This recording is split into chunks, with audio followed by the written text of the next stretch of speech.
This conference will now be recorded.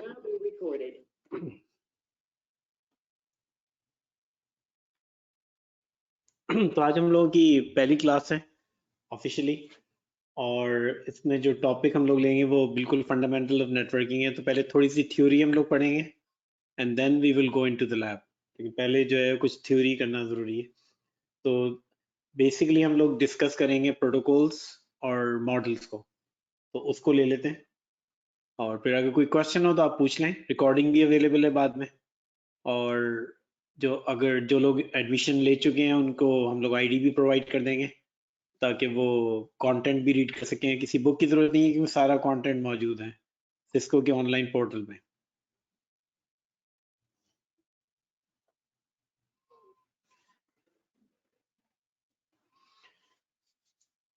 तो network, क्योंकि network में दो एंटिटीज कनेक्ट होती हैं,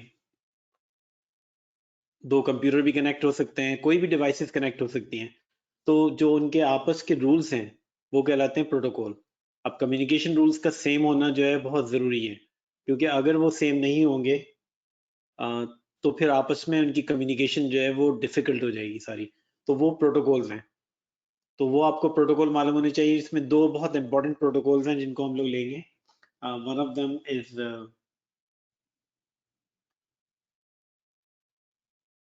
एक हम लोग लेंगे टीसीपी आईपी, और ये कुछ थ्योरी है, बाकी सब चीज़ें हम लोग प्रैक्टिकल करेंगे। और दूसरा जो है वो ईथरनेट।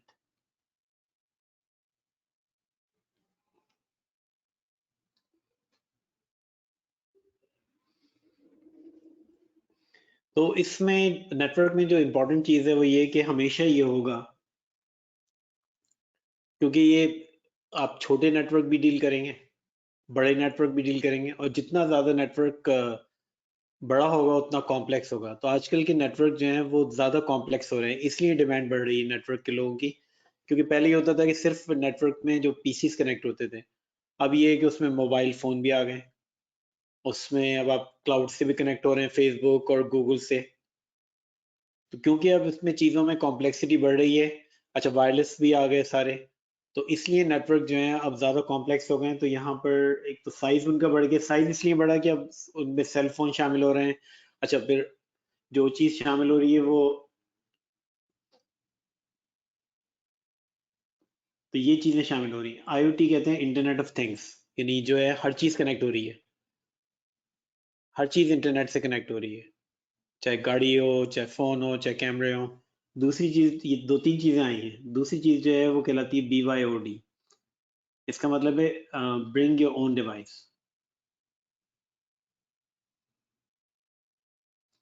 तो पहले हमारी डिवाइसेस इतनी पावरफुल नहीं होती थी, लेकिन अब हर डिवाइस आपकी जो है वो कनेक्ट हो रही है। हर डिवाइस का मतलब ये है कि आप अपना सेल फोन ले जाते हैं, वो कनेक्ट कर देते हैं। तो अब जब आप नेटवर्क मैनेज कर रहे हैं, तो आपको हर चीज़ जो है वो विजिबल होनी चाहिए। तो ये जो मसला हो रहा है आजकल साइबर सिक्योरिटी का, वो यही है कि आपको बहुत सारी चीज़ें नज़र नहीं आ रही, क्योंकि लोग अपने सेल फोन से नेटवर्क में दाखिल हो गए। तो हो सकता है जो मालवेयर लेके आ रहे हैं, यानी एक मेलवेयर का मतलब है मिलीशियस सॉफ्टवेयर, वो आपने अपना नेटवर्क तो पूरा सिक्योर कर लिया, लेकिन वो तो अपने फ़ोन से लेके आ गया, घर से लेके आ गया। अच्छा, फिर और कॉम्प्लेक्सिटी इससे बड़ी कि लोगों ने घर से काम करना शुरू कर दिया, which is called work from home. तो अब हमारा जो नेटवर्क पहले कंपनी तक लिमिटेड था, अब वो जो नेटवर्क है वो घर तक पहुंच गया। तो अब ये देखें कि कितनी चीज़ें कॉम्प्लेक्स हो गई। क्लाउड, अच्छा, फिर लोगों का डायरेक्ट इंटरनेट एक्सेस हो गया,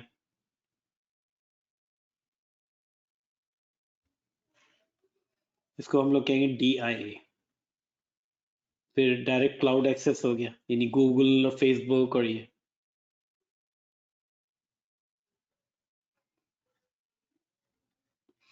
तो अब ये बहुत सारी टर्मिनोलॉजी देख लें। आईओटी का मतलब है इंटरनेट ऑफ थिंग्स, यानी तो ये सब चीज़ें एकदम नेटवर्क में दाखिल हो गई हैं। तो अब जो भी नेटवर्क में दाखिल होगा उसका माइंडसेट डिफरेंट होना चाहिए। इसीलिए साइबर सिक्योरिटी का मसला हो रहा है, क्योंकि थ्रेट जो है वो इंटरनल है। अभी अगर कल न्यूज़ पढ़ी हो तो स्टेट बैंक ने पाकिस्तान के कम से कम 10 करोड़ रुपए का एक कंपनी से साइन किया है कि वो एग्रीमेंट ये किया है कि वो उनको अटैक से बचाएगी, इंटरनेट जो एक्सटर्नल अटैक्स हैं। लेकिन ये देखें उसमें कहीं ये नजर नहीं आ रहा कि क्योंकि जो मेलवेयर दाखिल हो रहा है वो बाहर से नहीं आ रहा, वो इंटरनल आ रहा है। तो जब तक कि हम यूजर को अवेयर नहीं करेंगे, जब तक कि आपको ये नहीं पता हो कौन सी डिवाइसेस हैं आपके नेटवर्क में, आप सिक्योर नहीं कर पाएंगे। तो यहीं पर डिफरेंस हो रहा है कि अटैक्स जो है वो बढ़ते जा रहे हैं। तो ये तो एक जनरल दी कि हमारे नेटवर्क जो है वो साइज में भी बढ़ रहे हैं और कॉम्प्लेक्स हो रहे हैं। कॉम्प्लेक्स क्यों हो रहे हैं? क्योंकि बहुत सारी चीजें जो हैं उसमें दाखिल हो रही हैं। तो अब हमें चाहिए नए टाइप के नेटवर्क एडमिनिस्ट्रेटर्स, नेटवर्क के इंजीनियर्स, जो इन सारी चीज़ों को जो आजकल हो रही हैं उनको समझ सकें। तो वो ये इसमें काफ़ी चीज़ें नज़र आई हुई, ये इंटरनेट से अब लोग घर डायरेक्ट एक्सेस कर रहे हैं, क्लाउड पे जा रहे हैं। अच्छा, अब यहाँ अब हम बेसिक पे आते हैं नेटवर्किंग में कि बेसिक क्या है। तो बेसिक में जो डिफाइन किया गया है कि नेटवर्क में 3 चीज़ें होंगी। जब भी आप नेटवर्क कनेक्ट करेंगे तो एक आपके पास हमेशा सोर्स होगा, जो भेजने वाला होगा, जैसे कोई लेटर भेजते हैं, ईमेल भेजते हैं, और दूसरा जो होगा उसको रिसीव करने वाला होगा, ये आपकी डेस्टिनेशन है। तो इन दोनों के दरमियान जो है कोई ना कोई मीडिया से आप कनेक्ट करेंगे, ये आपका मीडिया है। अब मीडिया कुछ भी हो सकता है, हम वायरलेस ले सकते हैं,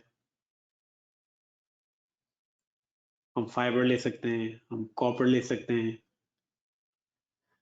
तो ये 2-3 मीडिया है। तो ये तो एक बेसिक नेटवर्क की निशानी है कि उसमें एक हमेशा भेजने वाला होगा और एक डेस्टिनेशन होगी, सोर्स।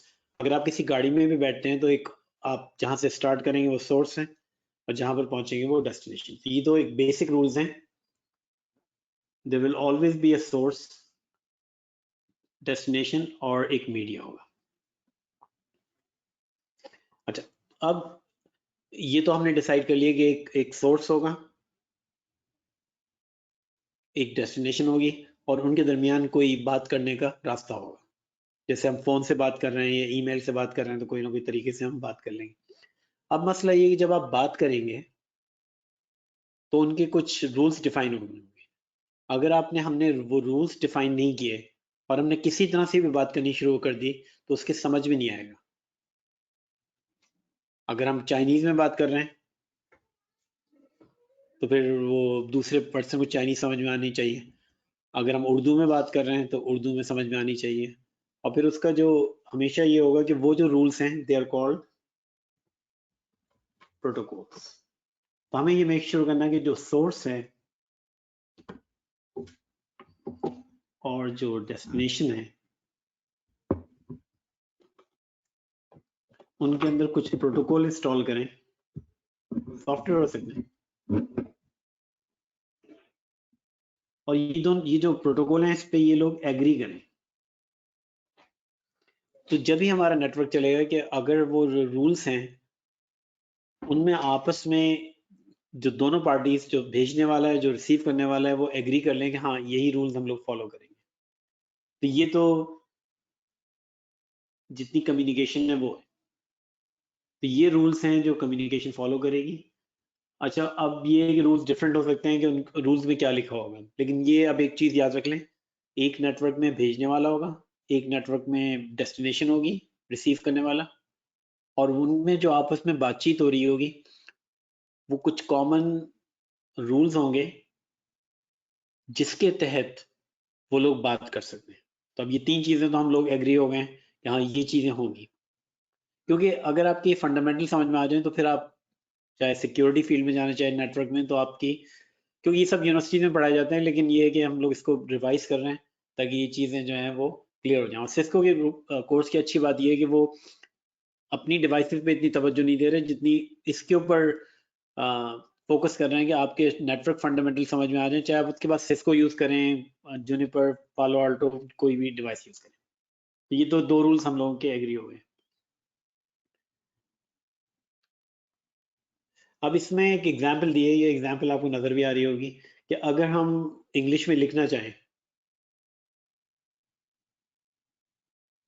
तो उसकी प्रॉपर फॉर्मेटिंग जो है वो जरूरी है।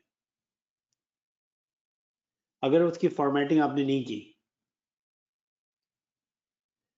अगर प्रॉपर फॉर्मेटिंग नहीं की तो वो दूसरे के समझ में नहीं आएगा। अगर पहले मैसेज को देखें तो वो बिल्कुल फॉर्मेटेड नहीं है, तो अब आपको समझने में डिफिकल्टी हो रही है। तो इसीलिए ये होता है कि जब हम इंग्लिश में लिखते हैं या उर्दू में लिखते हैं तो एक प्रॉपर फॉर्मेटिंग से लिखते हैं। प्रॉपर फॉर्मेटिंग ये होती है कि आप एक इंट्रोडक्शन देते हैं, फिर एक कंक्लूजन करते हैं और फिर बीच में जो कंटेंट है वो भेजते हैं। तो इसी तरह से जो मैसेजेस चलते हैं नेटवर्क डिवाइसेस में, वो सब बिल्कुल एक रूल की तरह चलते हैं और हर एक को उस पर एग्री होना है। अगर वो एग्री नहीं होंगे तो आपस में कोई बातचीत जो है वो नहीं होगी सारी। तो यहाँ तो एक ये है कि पहले तो रूल स्टैब्लिश कर लें, और रूल स्टैब्लिश तो अब तक जो हम लोगों ने कंक्लूड किया कि हमेशा नेटवर्क के अंदर ये होगा, नेटवर्क उसको कहेंगे जहां पर एक सेंडर होगा, एक रिसीवर होगा, उनके दरमियान जो बातचीत होगी वो कॉमन होगी, यानी उनकी ग्रामर सही होगी, कॉमन होगी, बिल्कुल वो रूल के तहत फॉलो करेंगे। अब ये है कि अब इसमें और भी कुछ चीज़ आ जाती हैं कि हम कितनी तेजी से अपना मैसेज भेजना चाह रहे हैं, यानी हम कितनी तेजी से बात करना चाह रहे हैं कि दूसरे को स्टिल समझ में आ जाए, या अगर उसको समझ में नहीं आ रही तो फिर हम आहिस्ता से बात करें। तो ये भी चीज़ें आपस में उनकी एग्री होती हैं कि अगर आप तेजी से चीज़ें भेज रहे हैं, मैसेजेस भेज रहे हैं और दूसरे की समझ में नहीं आ रही तो अपने आप को स्लो डाउन कर लें। तो ये प्रोटोकॉल्स, आप जो कम्युनिकेशन रूल हैं, ये इसी तरह करते हैं। और अगर हम अब कभी फाइल को डाउनलोड कर रहे हो तो हम लोग यही देखते हैं कि फाइल तेजी से डाउनलोड हो रही होती है अगर हमारा इंटरनेट कनेक्शन अच्छा होता है, फाइल स्लो हो जाती है अगर हमारा इंटरनेट कनेक्शन बैड होता है। ये किस तरह होता है? क्योंकि दोनों पार्टियां जो हैं एक एग्रीमेंट पे चल रही हैं कि अगर आपके जो मैसेजेस हैं वो रास्ते में ज़ाया हो रहे हैं तो फिर आप स्लो डाउन कर लें, वरना दूसरे की समझ में नहीं आएगा। अच्छा, फिर एक और चीज़ होती है कि हम लोग बातों में भी कहते हैं कि समझ में आया नहीं आया, do you agree with it और नॉट। तो एक कंफर्मेशन भी होता है। अगर हमने किसी सेंडर ने, सोर्स ने डेस्टिनेशन पे कोई मैसेज भेजा तो सोर्स एक्सपेक्ट कर रहा है कि उसकी कंफर्मेशन आ जाए। जैसे फ़ोन पे बात कर रहे हैं, अगर आपने हेलो कहा और दूसरे ने भी हेलो कह दिया, इसका मतलब एक कंफर्मेशन है कि आपस में जो चीज़ें एस्टैब्लिश हो चुकी हैं। अगर आपको दूसरी तरफ से कोई रिस्पॉन्स नहीं मिले तो आप फ़ोन को हैंग अप कर देंगे। तो इसी तरह से नेटवर्किंग में है कि अगर हम बात कर रहे हैं और दूसरी पार्टी जो है वो एग्रीड नहीं है, या उसके समझ में नहीं आ रहा, या उसको पहुंचा नहीं है मैसेज, तो वो फिर रिस्पॉन्स कर सकती है उससे। तो हम कुछ ऐसे भी होंगे जिसके अंदर हमें चाहिए कंफर्मेशन, एक्नॉलेजमेंट। अगर एक्नॉलेजमेंट नहीं मिलेगी दूसरी साइड से तो हम आगे का मैसेज नहीं भेजेंगे। तो मैसेज जो है वो इसी तरह चलते हैं कि आप भेजेंगे और दूसरी पार्टी जो है उसको एक्नॉलेज करेगी। तो अब ये कुछ चीज़ें नेटवर्किंग के अंदर ज़रूरी है कि एक भेजने वाला, एक रिसीव करने वाला, एक मीडिया बीच के अंदर उनकी आपस की जो बातें करने का तरीका है वो कॉमन है, उनके रूल्स कॉमन है सारे, स्पीड, टाइमिंग, सब चीज़ें उनकी आपस में डिसाइड होती हैं। इसके अलावा एक कंफर्मेशन भी डिसाइड होती है।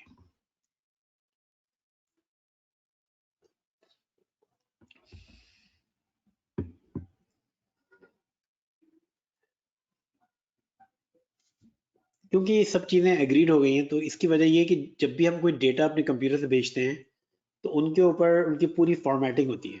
तो अब हम एक नया वर्ड इसके अंदर सामने ला रहे हैं, वो है इनकैप्सुलेशन।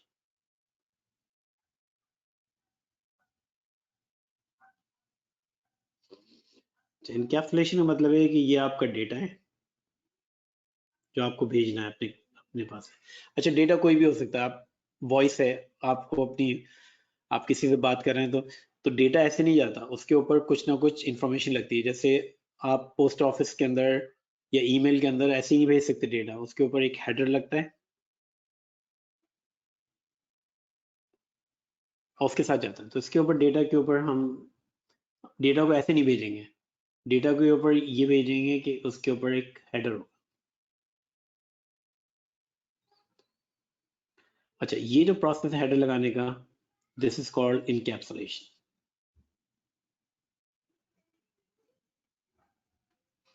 अच्छा, अब ये हेडर क्यों इंपॉर्टेंट है?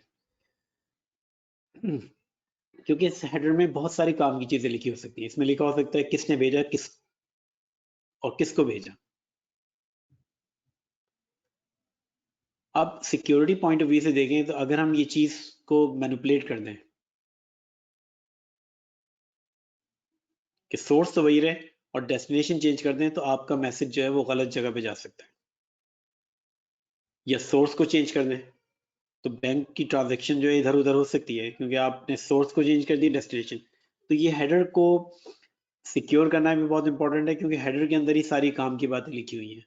और डेटा में तो फर्क है, डेटा में लिखा हुआ है कि चेक आपको 1 लाख का काटना है, लेकिन उसमें ये लिखा हुआ है कि आपने अपने अकाउंट से और किस अकाउंट में किस बैंक से चेंज करना है। तो वो इन्फॉर्मेशन अगर चेंज हो गई हेडर के अंदर, यानी सोर्स कोई और हो गया और उसने अपने अकाउंट में ट्रांसफर कर लिए, तो फिर वो प्रॉब्लम हो सकता है। तो हेडर जो है हमेशा डेटा के साथ जाएगा।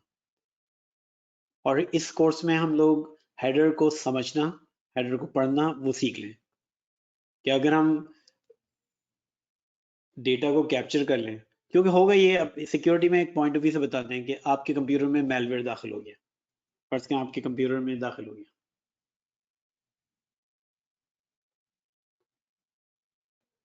कि मैलवेयर कहते हैं मलिशियस सॉफ्टवेयर, यानी एक बहुत ही तबाह करने वाला सॉफ्टवेयर जो है दाखिल हो गया। अच्छा, अब लोग ये कहते हैं कि हमें बस कोई सॉफ्टवेयर बता दें जिससे हम इस मालवेयर को पकड़ लें। ऐसा होगा नहीं, क्योंकि मालवेयर जो है कहीं मेमोरी में छुप जाएगा, अपने आप को आपके ऑपरेटिंग सिस्टम के अंदर इंटीग्रेट कर देगा। और मेलवेयर जो है आजकल, क्योंकि आर्टिफिशियल इंटेलिजेंस का दौर है, हर रोज जो है एक नया मालवेयर और लाखों मालवेयर तैयार हो रहे हैं। वो तो इनको आइडेंटिफाई करना इतना आसान नहीं है जितना लगता है, क्योंकि वो अपनी शक्लें बदल देते हैं। और अगर खामोशी से छुपे रहेंगे तो आप कहाँ से उनको डिटेक्ट करेंगे? आपको क्या पता कि ये जो फाइल है ये बिल्कुल जेन्युइन फाइल है, या ये फाइल जो है वो आगे जाके कुछ डिस्ट्रक्शन मचाएगी? तो फिर हम मालवेयर को पकड़ेंगे कैसे? तो होगा ये कि मालवेयर किसी मकसद के तहत आया है आपके उसमें। जैसे कोई जासूस किसी मुल्क में दाखिल होता है, तो अगर वो कहीं छुपा रहे तो कौन उसको पकड़ लेगा? लेकिन मालवेयर किसी पॉइंट पे जो है, अब ये आपका कंप्यूटर सोर्स है,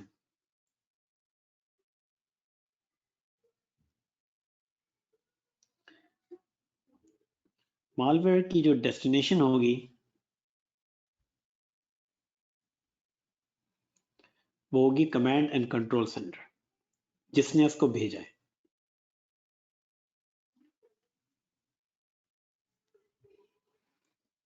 तो ये, तो वो किसी पॉइंट पे इससे कम्युनिकेट करेगा। तो अब जैसे वो एग्रीमेंट साइन कर दिया एक बहुत बड़ा जो है, तो उन्होंने तो बाहर एक्सटर्नल साइन किया है, लेकिन इंटरनल जो है मालवेयर किसी तरह दाखिल हो जाएगा। आपने यूएसबी लगाई, किसी वेबसाइट पे गए, कोई ईमेल पढ़ ली, उसकी अटैचमेंट डाउनलोड कर ली, या किसी को आपका पासवर्ड मिल गया।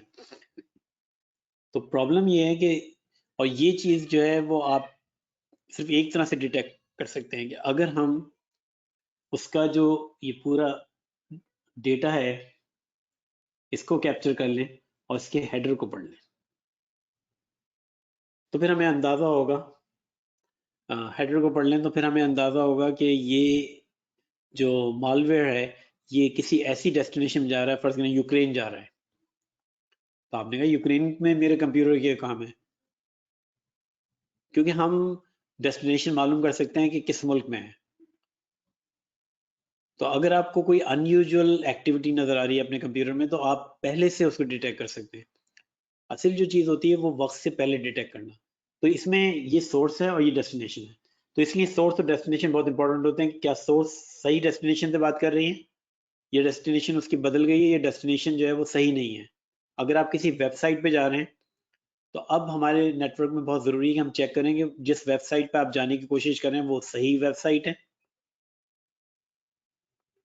या गलत वेबसाइट है।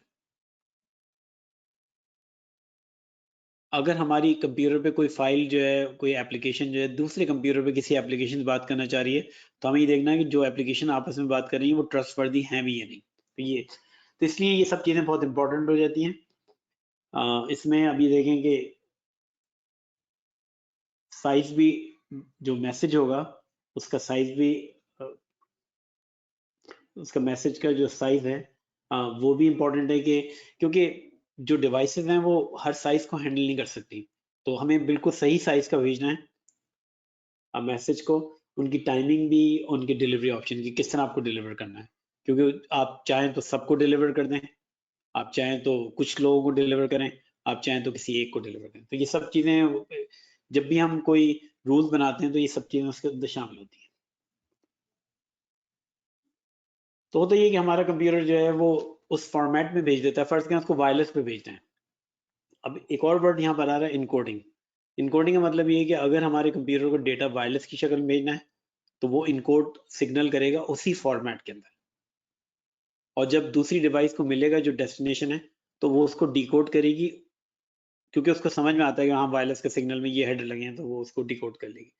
तो ये एक होगा कि एक फॉर्मेट से दूसरे फॉर्मेट में चीजें जो हैं बदलती रहेंगी। फर्ज करें हम अपने नेटवर्क में ट्रैवल कर रहे हैं जिसको हम लोग कहते हैं लोकल एरिया नेटवर्क, तो उसमें एक फॉर्मेट चल रहा है। हम ट्रैवल कर रहे हैं वाइड एरिया नेटवर्क में, तो वो वाइड एरिया नेटवर्क का मतलब ये है कि वो किसी थर्ड पार्टी ने मैनेज किया हो, तो उस पर डिफरेंट फॉर्मेट चल रहा है, तो इसलिए वो फॉर्मेट की कन्वर्जन जो है वो होती रहती है। और ये दोनों पार्टीज को समझ में आनी चाहिए कि इनकोडिंग और डिकोडिंग कैसे होगी।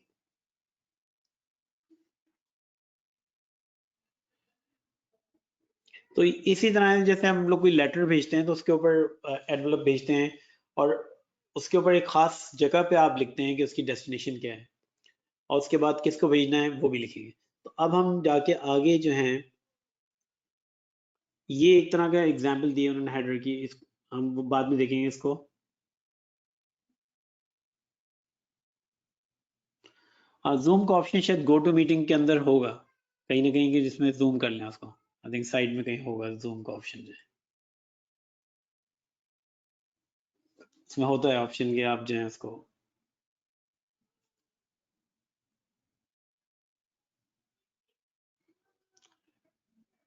तो ये एक तरह की एग्जाम्पल दी है हेडर की। अब इसमें हेडर में अगर देखें तो हाँ ठीक है, वो राइट साइड पे है तो वो उसको जूम कर लें।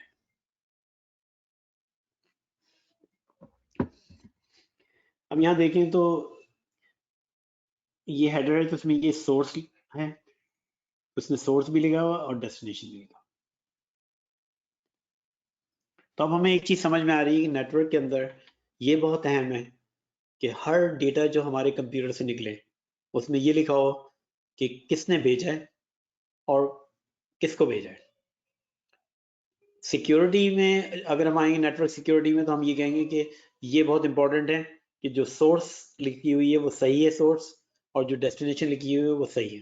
तो आप देख लें, पहले तो आपको नेटवर्क समझ में आना चाहिए, फिर सिक्योरिटी, क्योंकि नेटवर्क तो सिर्फ ये कह रहा है कि हाँ उसमें ये लिखना जरूरी है कि हाँ सोर्स डेस्टिनेशन। सिक्योरिटी ये कह रही है कि नहीं, अब आप और चेक करेंगे, आप ये भी चेक करेंगे कि ये जो सोर्स लिखा हुआ है ये अपने आप अपना सही एड्रेस दे रहा है या गलत दे रहा है, और जो डेस्टिनेशन दे रही है क्या वो सही एड्रेस है या गलत एड्रेस है, और अगर उस एड्रेस पे ये मैसेज चला गया तो क्या वहां से कोई मेलवेयर तो दाखिल नहीं हो जाएगा आपके कंप्यूटर में। तो ये हम चेकिंग कॉन्स्टेंटली कर रहे होते हैं कि जितनी कम्युनिकेशन हमारे कंप्यूटर से हो रही है या नेटवर्क से हो रही है या कंपनी से हो रही है, वो क्या सही जगह पे हो रही है या नहीं हो रही। तो वो सोर्स और डेस्टिनेशन की बात हो रही है सारी है।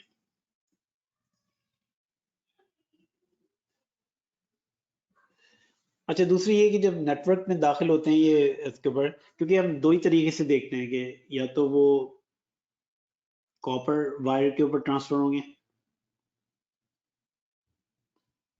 या फाइबर पे ट्रांसफर होंगे या वायरलेस पे होंगे, लेकिन जो भी ट्रांसफर होंगे अल्टीमेटली जो है ये बाइनरी फॉर्मेट में ट्रांसफर हो जाते हैं। या तो फाइबर में जाएंगे तो लाइट में आ जाएंगे, और इलेक्ट्रिकल में कॉपर में जो है वो आ जाएंगे सारे जो है। तो ये या वायरलेस के अंदर वेव्स हो जाएंगी सारी। तो मसला ये है कि ये सारी जो है वो बिट्स की शक्ल में ट्रेवल करते हैं। अब बिट्स किस तरह होती हैं कि हमारा डेटा जो है जैसा भी लिखा, फर्स्ट आपने ये लिखा CCN है, तो ये तो नहीं जा सकता, तो एक्चुअली ये जाएगा बिट्स फॉर्मेट में, और बिट्स में ये कहलाती है बाइनरी बिट्स। अच्छा, बाइनरी में हमारे पास दो ही ऑप्शन है, 1 और 0, यानी लाइट को ऑन करना या लाइट को ऑफ करना। तो ये जो है फिर कन्वर्जन हो जाती है। तो इसमें कोर्स में कहीं ना कहीं हम लोग फिर बाइनरी मैथ को समझ लेंगे।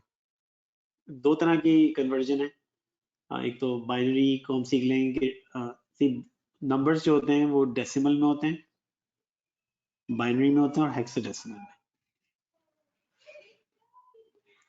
तो नेटवर्क के अंदर ये जरूरी है कि हम डेसिमल, बाइनरी और हेक्साडेसिमल सिस्टम सीख लें। तो ये कोर्स के अंदर आगे जाके जैसे हम आगे बढ़ेंगे हम लोग इसके अंदर थोड़ा बहुत इन्वॉल्व होंगे, बस इतनी ही मैथ है नेटवर्क के अंदर। प्रोग्रामिंग के अंदर अब स्टिल काफी मैथ दाखिल हो चुकी है। जैसे अगर आपको डेटा साइंटिस्ट बनना है तो फिर वो मैथ चाहिए आपको, लेकिन नेटवर्क के अंदर जो है अच्छी बात ये कि इतनी मैथ की इन्वॉल्वमेंट है नहीं। अगर थोड़ी बहुत है तो वो हम लोग देख लेंगे, उसके बगैर भी काम चलाया जा सकता है, लेकिन ये है कि अगर समझ लें तो अच्छा है।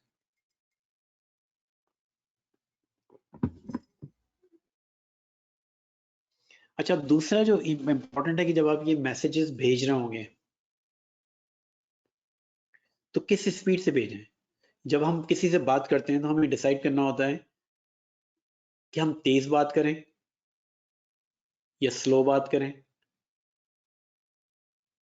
और जितने भी टीवी में एक्टर देखे होंगे वो शुरू में बहुत तेज बोलते होंगे, लेकिन अब अगर उनके देखें तो उनके वर्ड्स पर मिनट जो है वो कम होते चले जाते हैं, क्योंकि वो इस तरह बात करना चाह रहे हैं कि दूसरे की जो है वो समझ में आ जाए। तो अगर आप बहुत तेज बोलेंगे तो हो सकता है कि वो आगे दूसरा जो आप जिससे बात कर रहे हैं उसके समझ में नहीं आए। तो इसलिए ये चीज जो है ये कहलाती है फ्लो कंट्रोल। यानी अपने फ्लो को, जैसे पानी का बहाव है कि पानी जो है वो शावर में आप ज्यादा तेज चलाएंगे या नल में ज्यादा तेज चलाएंगे कम चलाएंगे, तो ये इंपॉर्टेंट है। तो हमारा कंप्यूटर जो है ये भी कंट्रोल कर रहा है, क्योंकि वो ये कर रहा है कि जो भी डेटा है उसको एक विंडो में रख रहा है, और ये कहलाएगी सेंडिंग विंडो।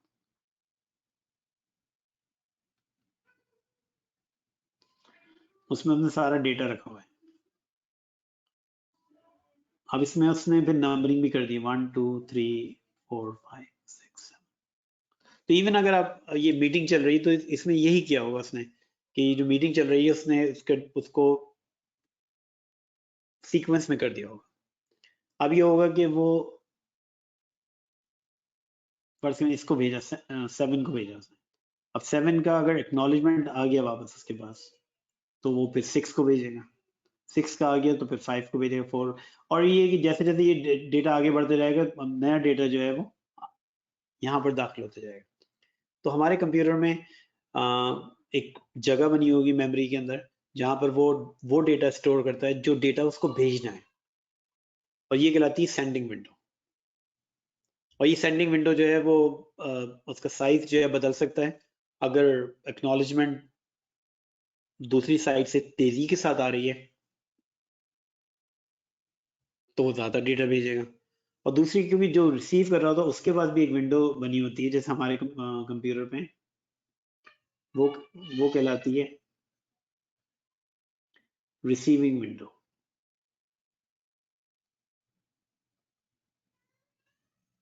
तो वहां पर ये सारा डेटा जो है वो रिसीव हो रहा है, और जैसे जैसे रिसीव हो रहा है वैसे वैसे एक्नॉलेजमेंट जो है जा रही है।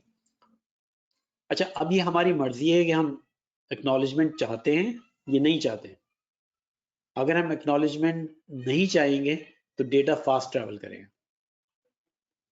अगर हम एक्नॉलेजमेंट चाहेंगे तो डेटा जो है वो स्लो ट्रैवल करेगा। तो ये हमारे कंट्रोल में है कि और यही प्रोटोकॉल की प्रॉपर्टीज होती हैं कि क्या वो एक्नॉलेजमेंट के बगैर डेटा भेजना चाह रहे हैं, ये एक्नॉलेजमेंट उसको चाहिए। अगर एक्नॉलेजमेंट चाहिए तो फिर मेक श्योर करता है वो कि सारा डेटा पहुंचे। जैसे अगर हम फाइल डाउनलोड कर रहे हैं तो उसमें और या वेब पेज डाउनलोड कर रहे हैं तो उसमें एक्नॉलेजमेंट चाहिए। अगर ईमेल आप डाउनलोड कर रहे हैं तो एक्नॉलेजमेंट चाहिए आपको। लेकिन अगर आप वॉइस में बात कर रहे हैं तो आपको एक्नॉलेजमेंट नहीं चाहिए, क्योंकि अगर वॉइस के अंदर जैसे अभी ये चल रही है गो टू मीटिंग, इसमें अगर हमने एक्नॉलेजमेंट का वेट किया तो फिर चीज़ें जो हैं वो चल नहीं पाएंगी, वो बहुत स्लो हो जाएंगी।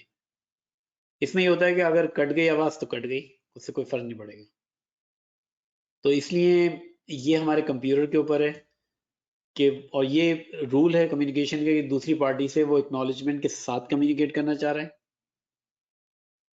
या एक्नॉलेजमेंट के बगैर कम्युनिकेट करना चाह रहा है। तो यहाँ पर यही दिया हुआ है फ्लो कंट्रोल।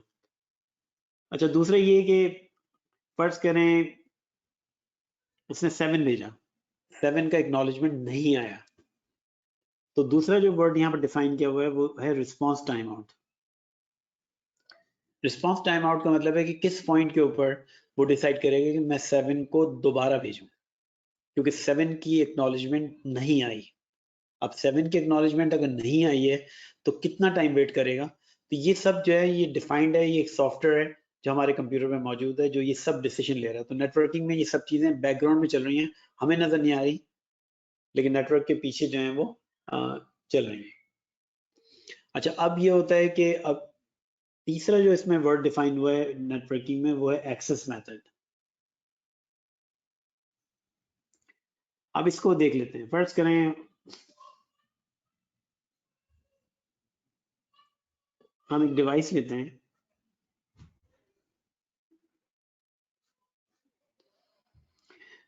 तो एक चीज जो हम इसमें अभी सीसी ने कोर्स में करेंगे वो है स्विच। जब भी हम नेटवर्क बनाते हैं तो we connect the PCs to a switch.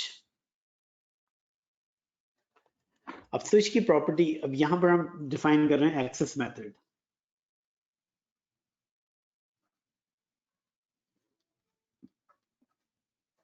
अब स्विच की प्रॉपर्टी ये होगी कि उसको पता होना चाहिए। स्विच जो होता है डिवाइस, अभी हम देख लेंगे, स्विच के ऊपर पोर्ट्स होते हैं 1 2 3, और फर्स्ट करें यहाँ पर ये PC1 कनेक्टेड है या PC2 कनेक्टेड है और ये PC3 कनेक्टेड है। तो ये छोटा सा लैन बन गया, विच इज अभी हम उसमें कर लेंगे लैब में local area network. Local area network उसको कहते हैं जिसमें आपके कंट्रोल में वो चीजें। अब यहाँ पर ये मसला है कि इसके अंदर स्विच को ये पता है कि 1 के ऊपर PC1 कनेक्टेड है, 2 के ऊपर PC2, 3 के ऊपर PC3। तो अगर PC1 को PC2 से बात करनी है तो स्विच उसको डायरेक्टली पहुंचा देगा। अगर PC1 को PC3 से बात करनी है तो स्विच उसको डायरेक्ट कम्युनिकेट कर देगा। तो स्विच स्विचिंग करता है, वो मैसेज को देखता है, और मैसेज को अब हम लोग डिफाइन कर सकते हैं पैकेट। आगे जाके देखेंगे पैकेट में क्या होता है। तो स्विच जो है वो हर मैसेज को देखेगा और उसका सोर्स पढ़ेगा। अच्छा, यहाँ देख रहे हैं कि क्यों इतना इंपॉर्टेंट है सोर्स डेस्टिनेशन, क्योंकि स्विच ये देखेगा कि किस सोर्स में जा रहे हैं, किस डेस्टिनेशन में जा रहे हैं, और वो स्विच कर देगा उसको। जैसे पुराने जमाने में फोन होते थे कि वो इधर से वो जो ऑपरेटर्स होते थे वो स्विच करते थे फोन को एक जगह से दूसरी जगह। तो यहाँ पर भी ये स्विच करेगा, लेकिन उसके लिए जरूरी है कि हर डेटा के साथ एक हेडर हो, और हेडर में लिखा हो कि सोर्स क्या है और डेस्टिनेशन क्या है। तो ये तो हम लोगों ने देख लिया कि हेडर के अंदर जो है अगर नहीं लिखते तो स्विच कैसे डिसाइड करता है कि उसको इस जगह से दूसरी जगह भेजना है। तो ये एक नेटवर्क की खास बात है। अच्छा, दूसरी चीज से एज अ सिक्योरिटी मेजर ये जरूरी है कि वो बिल्कुल सही लिखा हो। ये नहीं लिखा हो कि PC1 का जब डेटा मैसेज जो है वो स्विच के पास पहुंचता है तो उसमें लिखा हो, उसमें PC2 का, उसमें लिखा हो मैं PC2 हूँ। तो ये होती है आइडेंटिटी थेफ्ट। तो सबसे बड़ी नेटवर्क के अंदर मसला है कि अगर किसी ने आपकी आइडेंटिटी ले ली, फर्ज करें हम कनेक्टेड हैं इंटरनेट के ऊपर थ्रू, और आपने बराबर वाले नेबर का जो एड्रेस है वो ले लिया, तो फिर तो आपकी आइडेंटिटी जो है वो चेंज हो गई। तो सिक्योरिटी पॉइंट ऑफ व्यू से जरूरी है कि हम हर वक्त चेक करते रहें कि जो डेटा है वो सही डेटा है, जो उसकी डेस्टिनेशन है वो सही डेस्टिनेशन है, जो उसकी सोर्स है वो सही सोर्स है। तो ये तो एक एक्सेस मेथड होगी। लेकिन अगर हम वायरलेस पे जाएं तो वायरलेस में जो स्विच है जिससे वायरलेस डिवाइसेस कनेक्ट होती हैं, it is called access point. अच्छा, इसकी भी हम लैब करेंगे। इस कोर्स के अंदर ये है कि आपको पूरी स्विच की कॉन्फ़िगरेशन करना मालूम होनी चाहिए, स्विच से जो ये एंड पॉइंट कनेक्ट हो रहे हैं उनकी मालूम होनी चाहिए, जो एक्सेस पॉइंट है उसकी कॉन्फ़िगरेशन मालूम होनी चाहिए आपको, सारी चीज़ें। क्योंकि अभी हम सिर्फ टर्मिनोलॉजी को इंट्रोड्यूस करते जा रहे हैं। अच्छा, एक्सेस पॉइंट जो होता है वो वायरलेस की डिवाइस से कनेक्ट करता है। तो उसमें ये होगा हमारी जो वायरलेस डिवाइसेस हैं वो इस तरह कनेक्ट हो जाएगी, और एक्सेस पॉइंट को हम चाहें तो स्विच से कनेक्ट करते हैं।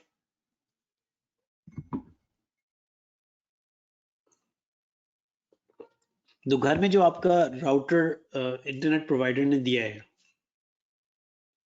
उसके अंदर एक्सेस पॉइंट भी बिल्ट इन है, उसमें स्विच भी बिल्ट इन है।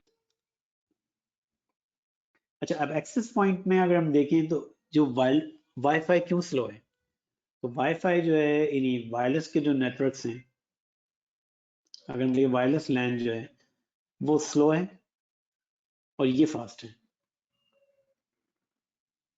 तो वाईफाई इसलिए स्लो है कि उसमें सिर्फ स्विच में तो ये है कि सारी डिवाइसेस एक साथ कम्युनिकेट कर सकती हैं, सारी डिवाइसेस एक साथ कम्युनिकेट करेंगी, लेकिन वायरलेस में ये पॉसिबल नहीं है। वायरलेस में ये कि एक वक्त में एक ही डिवाइस जो है वो एक्सेस कर सकती है, तो this is called access method. तो अगर हम वायरलेस यूज कर रहे हैं तो इसलिए स्लो डाउन होता है कि हम एक वक्त में एक ही डिवाइस जो है वो एक्सेस कर रही है। तो अगर आप ज़्यादा डिवाइसेस को उसमें नेटवर्क में डाल देंगे तो आपका जो वायरलेस नेटवर्क है वो स्लो हो जाएगा। स्लो क्यों होगा? क्योंकि एक वक्त में एक ही डिवाइस जो है वो कम्युनिकेट करेगी। तो ये एक्सेस मेथड हो गया। अब हम आ रहते हैं कि देयर आर 3 वेज कि हम मैसेज को डिलीवर कर सकते हैं, तो उसको हम देख लेते हैं।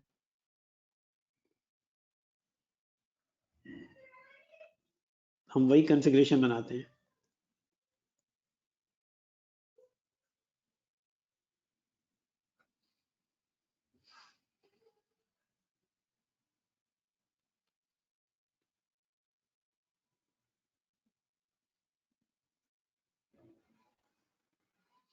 अच्छा, अब अगर PC1 को मैसेज भेजना है तो उसके बाद 3 तरीके हैं,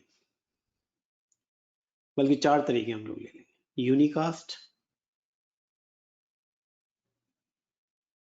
मल्टीकास्ट, ब्रॉडकास्ट और एनीकास्ट।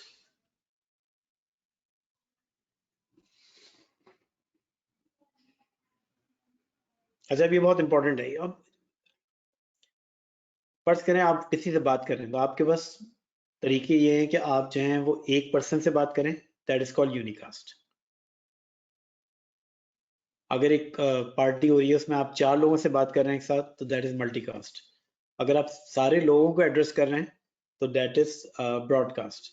या एनीकास्ट का मतलब है कि कोई भी सुन ले, इट डजंट मैटर, यानी जो जो आप ग्रुप है जिससे आप एड्रेस कर रहे हैं उनमें से एक पर्सन भी सुन ले तो वो काफी है। तो अब हम यहाँ एग्जाम्पल देते हैं उसकी। अगर इसको यूनिकास्ट भेजना है तो that means it's going from,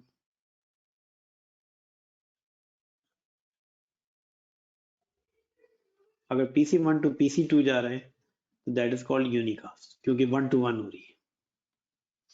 अगर फर्ज करें PC1 जा रहा है PC2 टू PC3, तो ये तो एक ग्रुप को जा रहा है, तो ये हो गई मल्टीकास्ट। अगर PC1 से सबको जा रहा है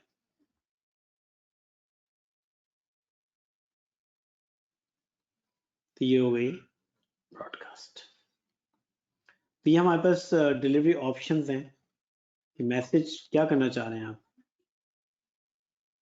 do you want to send it to one device, do you want to send it to multiple device.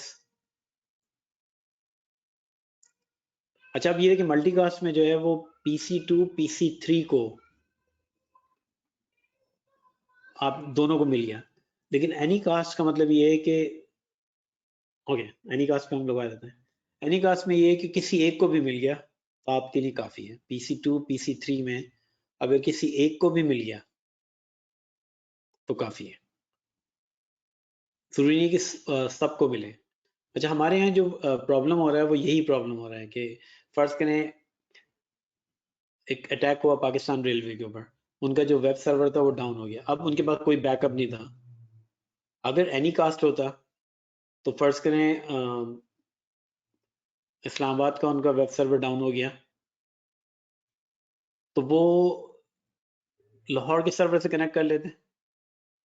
Anycast का मतलब है कि अगर एक डाउन है तो आप दूसरे से कनेक्ट कर लें, उसमें क्या वो है, क्योंकि आप आपके जो एड्रेस लिखा हुआ है वो दोनों के लिए है। फर्ज करें आप, अच्छा हम गाड़ी के एग्जाम्पल देते हैं, गाड़ी मूव कर रही है शार फैसल में, तो शार फैसल के सर्वर से कनेक्ट हो गया क्योंकि उसका एड्रेस भी सेम है। अब वो घूम के वहां गई नाजमाबाद, तो नाजमाबाद के सर्वर से कनेक्ट हो गई। तो किसी भी एक सर्वर से कनेक्ट हो जाए तो उसका मकसद पूरा हो जाता है। मल्टीकास्ट में ये है कि सबको मिलना चाहिए मैसेज। एनीकास्ट में सबको मिलना जरूरी नहीं है, जो ग्रुप था उनमें से किसी एक को भी मैसेज मिल गया तो दैट्स। तो आजकल जो हम लोग मूव कर रहे हैं, ब्रॉडकास्ट खत्म हो रही है, एनीकास्ट जो है वो दाखिल हो रही है। तो एनीकास्ट का मतलब है कि एनीवन इन द ग्रुप। हमारे यहाँ इसलिए प्रॉब्लम होता है कि हम एक पे रिलाई करते हैं, वो अगर किसी वजह से डाउन हो गया तो हमारे पास जो दूसरा सर्वर है वो अवेलेबल नहीं है, और वो उस शहर में भी नहीं होना चाहिए, हो सकता है उस मुल्क में भी नहीं होना चाहिए, वो कहीं और हो ताकि आपकी जो चीजें हैं वो चलती रहे सारी। अब यहाँ पर जो दो चीजें आएंगी इसमें ये होगा कि ये जो एनी कास्ट जो हमारा प्रोटोकॉल है जिस पे हम लोग जा रहे हैं वो कहलाता है TCP/IP। अब ये हम एग्जाम्पल दे रहे हैं, फर्ज करें आप घर से कनेक्ट हो रहे हैं सिस्को की साइट पे। फर्ज करें आपने घर से टाइप किया www.cisco.com। तो अब यहाँ जो है, अब ये किस सिस्को की वेबसाइट इस सर्वर पे भी है, इस सर्वर पे भी है, इस सर्वर पे भी है। तो ये मर्जी है कि जो यहाँ जहाँ से आप कनेक्ट कर रहे हैं वो किसी एक का भी आपको वो दे दे, लेकिन आपको नहीं पता कि आप किससे कनेक्ट करेंगे। अगर इस यहाँ पर डाउन हो गया तो हो सकता है क्लाउड पे कनेक्ट कर दे आपको, कराची में डाउन हो गया तो लाहौर से कनेक्ट कर दे, तो आपको नहीं पता कि कहाँ से कनेक्ट हो रहा है। लेकिन उसमें ये है कि नेटवर्क की जो सबसे इम्पोर्टेंट चीज़ है उसको भी हम लोग डिफाइन करते हैं, वो है फॉल्ट टॉलरेंस। अब इस वर्ड को देख लें, आपको जो नेटवर्क बिल्ड करना है वो, अच्छा, फॉल्ट टॉलरेंस का मतलब है कि अगर कोई ब्रेकअप हुआ तो उसको टॉलरेट कर जाए सिस्टम। यानी फर्ज करें एक सर्वर अगर किसी वजह से डाउन हो गया है तो हमारे पूरी नेटवर्क कनेक्टिविटी पे इफेक्ट नहीं होना चाहिए, क्योंकि पूरा बिजनेस है। अब पाकिस्तान में दराज हैं, वो तो चल ही रहे हैं, और आगे जाके ज्यादातर बिजनेस जो हैं वो इंटरनेट पे आ जाएंगे, तो उनके लिए बहुत इंपॉर्टेंट है कि एक मिनट के लिए भी डाउन नहीं होना चाहिए। हमारे यहाँ प्रॉब्लम ये है कि नेटवर्क डाउन होता है तो 5-5 दिन बाद रिकवर होता है। अभी एक किसी मोबाइल फोन का नेटवर्क डाउन हुआ 17 दिन में रिकवर हुआ। तो ये जो चीजें हैं ये अनएक्सेप्टेबल है, और उसकी वजह ये है कि उनके नेटवर्क इतने फॉल्ट टॉलरेंट नहीं है। दूसरा जो है वो, अब जैसे यहाँ जो चीज डिफाइन ये नेटवर्क के अंदर है, ये कहलाती है रिडंडेंसी। कि आपका जो नेटवर्क है वो उसमें रिडंडेंट सर्वर होने चाहिए, कि अगर एक डाउन हो गया तो उसकी जगह दूसरा जो है वो बैकअप के ऊपर आ जाए। तो ये चीजें आप जो है वो जब ग्राउंड ऑफ से नेटवर्क बना रहे हैं तो आप इस चीज को बिल्ड कर सकते हैं। अब प्रॉब्लम यहाँ पर ये है कि नेटवर्क बने हुए हैं तो उसके अंदर जब आप दाखिल होते हैं तो ये सब चीजें इन लोगों ने कंसीडर नहीं किए हैं। अब उनको कोशिश कर रहे हैं कि उसको सही करें, तो वो तो फिर एक प्रॉब्लमेटिक हो रहा है इनका। और ये जो अटैक्स हैं ये बढ़ते चले जाएंगे, और इनके ऊपर अगर हमने सही नेटवर्क नहीं बनाया तो फिर प्रॉब्लम होगा। तो ये जो एनीकास्ट आया है वो वर्जन 6 में आया, तो TCP/IP के दो वर्जन थे, एक वर्जन 4, एक वर्जन 6। अच्छा, इस कोर्स में दोनों वर्जन हम लोग स्टडी करेंगे, क्योंकि वर्जन 6 जो है वो आगे जाके रोल प्ले करे, और ऐसे लोग जो माइग्रेट कर सकते हैं फ्रॉम, जो दोनों को समझते हैं, वर्जन 4 को भी समझते हैं, वर्जन 6 को भी समझते हैं, वो बहुत वैल्यूबल होंगे। तो वर्जन 6 को सिस्को ने CCNA करिकुलम में शामिल भी किया, और उसमें काफ़ी लैब्स भी हैं इस पे वर्जन 6 के ऊपर, ताकि आपको वो भी समझ में आ जाए, उसकी एड्रेसिंग कैसे होती है वो भी क्लियर हो जाए। तो अभी तक जो हम लोगों ने समझा, जो नेटवर्क के जब भी कोई मैसेज जाएगा उसके अंदर जो चीज़ क्रिटिकल होगी वो एक तो एड्रेसिंग है। यानी आप कोई डेटा नहीं भेजेंगे जब तक उसमें ये नहीं लिखेंगे कि किसने भेजा और किसने रिसीव किया, क्योंकि जो डिवाइसेस हैं वो उसको डेटा को मूव नहीं कर पाएंगी, क्योंकि उन्हें पता नहीं इसको कहाँ से आया और कहाँ जाना है। दूसरा जो इसमें ये है कि आप चाहें तो दो तरह से आप इसको भेज सकते हैं। रिलायबल, रिलायबल का मतलब ये है कि एक्नॉलेजमेंट चाहिए, बेस्ट एफर्ट एक्नॉलेजमेंट नहीं चाहिए। अगर आपको डेटा तेजी से भेजना है तो बेस्ट एफर्ट कर दें। अगर डेटा को गारंटीड पहुंचना है, जैसे होता है नहीं रजिस्टर्ड मेल या फेडेक्स या समथिंग, तो वो फिर आप जो है एक्नॉलेजमेंट ले लें। तीसरा होता है फ्लो कंट्रोल, कि डेटा को किस स्पीड से भेजना है। इस स्पीड से भेजना है कि जो रिसीवर है, अभी हम लोगों ने डिफाइन की एक विंडो, उसकी विंडो फुल ना हो जाए और जीरो ना हो जाए तो उसके बाद वो डेटा रिसीव नहीं करेगा। उसका बफर फुल हो गया तो फिर वो डेटा रिसीव नहीं करेगा। यानी अगर आपको हम लोग इतना बढ़ा दें कि आपके समझ में नहीं आ रहा आगे जाके, तो वो फिर मुश्किल हो जाएगा। सीक्वेंसिंग, दूसरा ये है कि जब जो डेटा जो है वो एक जगह से दूसरी जगह जाएगा, तो जरूरी है कि, क्योंकि होगा ये कि डेटा के हम काफी पीसेस कर देंगे। फर्ज करें ये पूरा आपका डेटा है, पूरा तो एक साथ नहीं जाएगा, तो उसको हम पीसेस में कर देंगे।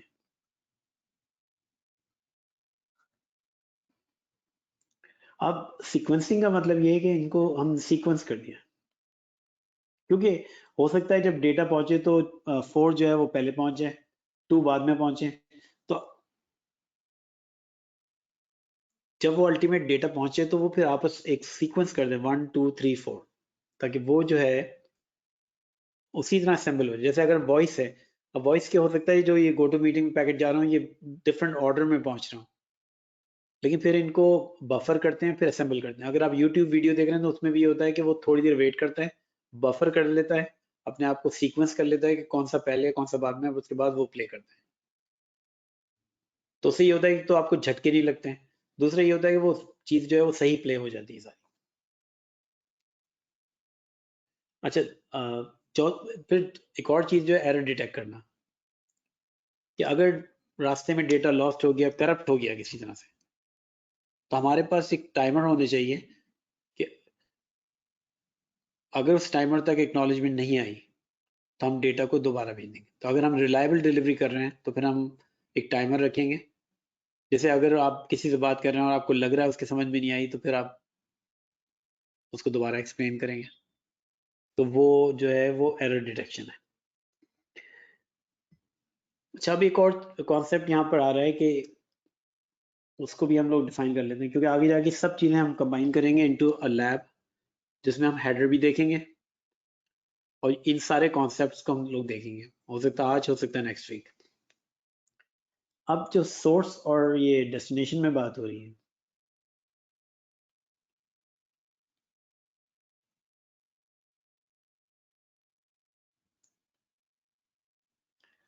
क्वेश्चन ये था कि ये हम OSI मॉडल की बात कर रहे हैं, तो इशू ये है कि हम लोग उस मॉडल की तरफ आ रहे हैं, TCP/IP मॉडल और OSI, यानी पूरी जो नेटवर्किंग डिफाइंड है वो दो मॉडल्स के ऊपर खड़ी हुई है। कि जैसे आप कोई घर बनाते हैं तो उसका आर्किटेक्चर होता है, तो वो OSI मॉडल है और TCP/IP। तो आजकल जो मॉडल यूज होता है, इट इज कॉल्ड TCP/IP। उस तरफ हम लोग आने वाले हैं, क्योंकि वो थ्योरेटिकल है, तो हम उसको आहिस्ता आहिस्ता हम लोग वहां पर लेके जा रहे हैं। तो ये कहलाता है TCP/IP मॉडल। आज नहीं आया, 50-60 साल पहले आया था ये, और आज भी वैलिड है और मे बी नेक्स्ट 20-30 ईयर्स भी वैलिड है। तो ये फंडामेंटल है। TCP/IP के जो मॉडल है उसके ऊपर 3000 डॉक्यूमेंट्स हैं, और हर उस डॉक्यूमेंट्स को कहते हैं हम लोग RFC। RFC का मतलब होता है रिक्वेस्ट फॉर कमेंट। अच्छा, अब ये ओपन सोर्स है, कोई ऑन नहीं करता, माइक्रोसॉफ्ट ऑन नहीं करता, सिस्को ऑन नहीं करता, कुछ भी। TCP/IP एक जनरल है। पूरी जो हमारी नेटवर्किंग है, अगर इसमें से TCP/IP को निकाल दें तो इंटरनेट सब बंद हो जाए। तो हमारे कंप्यूटर में एक छोटा सा सॉफ्टवेयर इंस्टॉल होता है विच इज कॉल्ड TCP/IP। अगर हम उसको निकाल दें तो हमारा कंप्यूटर इंटरनेट पे भी नहीं चलेगा और कहीं नहीं चलेगा। तो TCP/IP plays a very fundamental role in networking जो है। तो वो मॉडल पे, तो अब यहाँ सोर्स और डेस्टिनेशन जब हम लोग आ रहे हैं, तो क्वेश्चन ये है कि क्या कंप्यूटर कंप्यूटर से बात करते हैं? क्योंकि फर्स्ट में आपने एक लेटर लिखा, तो सोर्स में आपने घर का एड्रेस लिखेंगे और डेस्टिनेशन में जिसको भेजना है उसका एड्रेस देंगे।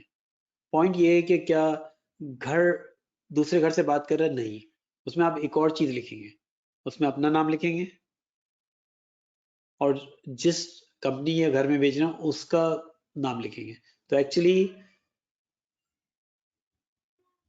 लोग एक दूसरे से बात करें, जब आप टेलीफोन कॉल करते हैं तो नंबर एक दूसरे से बात नहीं कर रहा, उसका ऊपर जो, जब आप फोन कोई उठाएगा तो आप कहेंगे मुझे उससे बात करनी। तो इसी तरह से यहाँ पर कंप्यूटर के अंदर ये होता है कि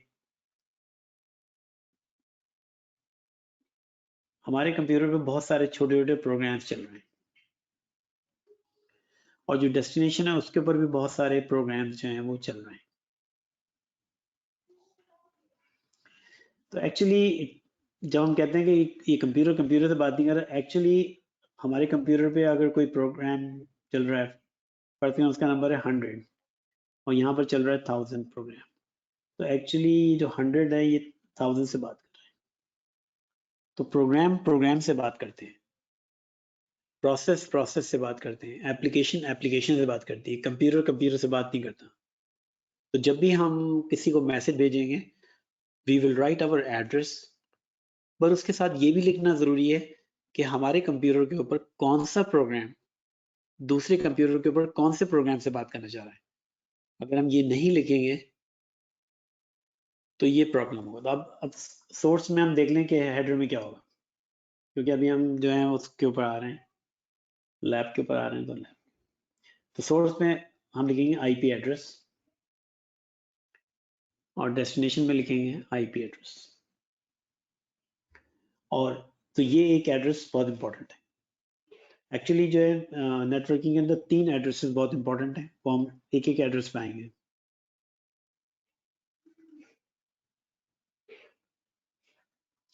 ये जो प्रोग्राम नंबर है, these are called port numbers.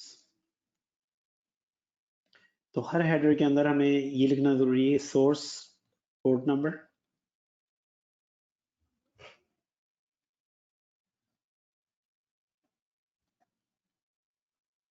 और तीसरा जो एड्रेस है ये हर डिवाइस का, चाहे आपका फोन हो या कुछ हो। सी ये जो आईपी एड्रेस है ये तो चेंज हो सकता है कि अगर आप फर्ज करें आप घर से बाहर निकले, आपको डिफरेंट आईपी एड्रेस मिल गया, इधर मिल गया, आईपी एड्रेस जो है कैन बी चेंज। लेकिन एक एड्रेस ऐसा होता है जो बिल्कुल चेंज नहीं होता। हमारे फोन में भी होता है वो एड्रेस, हमारे कंप्यूटर में भी होता है। तो आईपी एड्रेस तो डे टू डे चेंज हो सकता है। आपने सर्विस प्रोवाइडर ने आज आपको एक आईपी एड्रेस दे दिया, कल को दूसरा आईपी एड्रेस दे दिया, and that third address is called MAC address.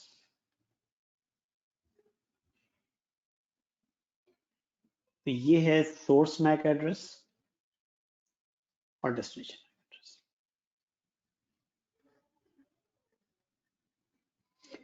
तो अब यहां पर हम ये कंक्लूड करते हैं कि जब भी हम कोई डेटा भेजेंगे वी विल नीड 3 एड्रेसेस।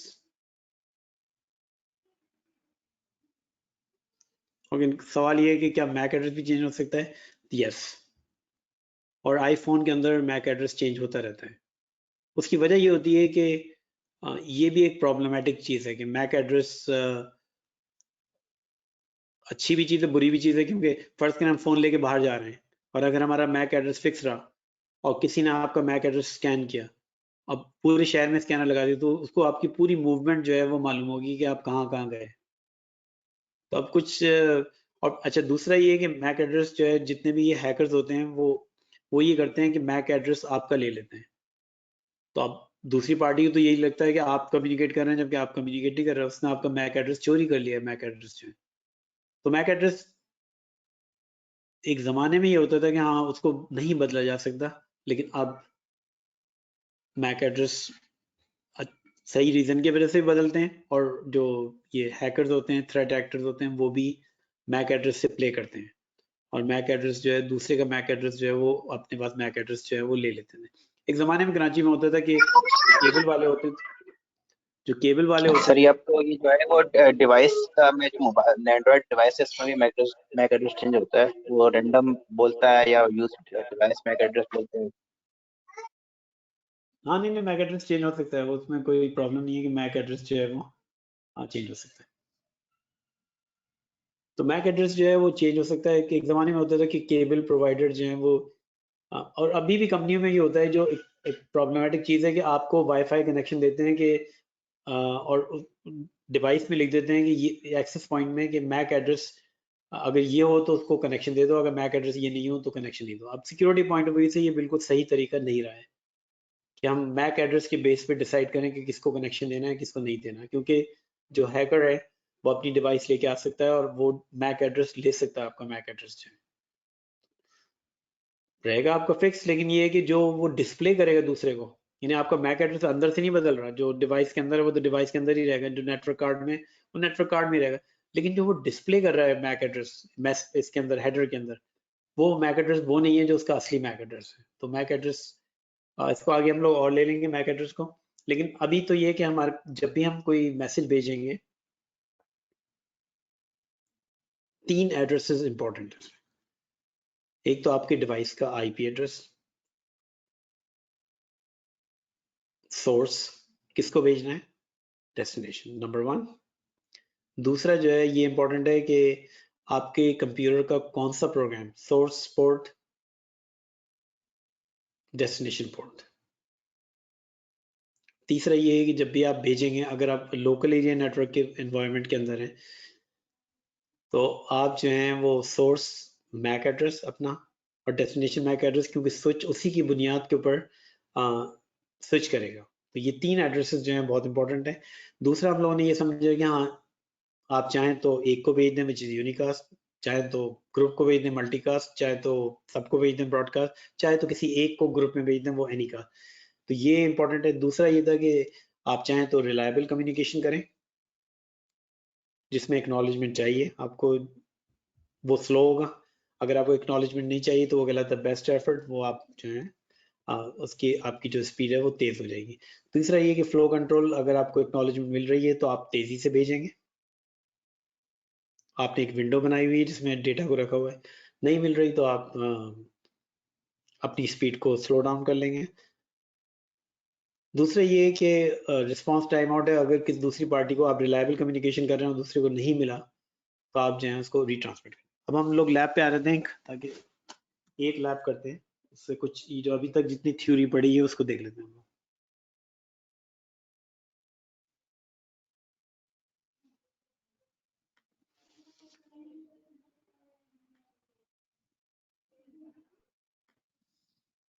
अच्छा, ये एक छोटा सा नेटवर्क है।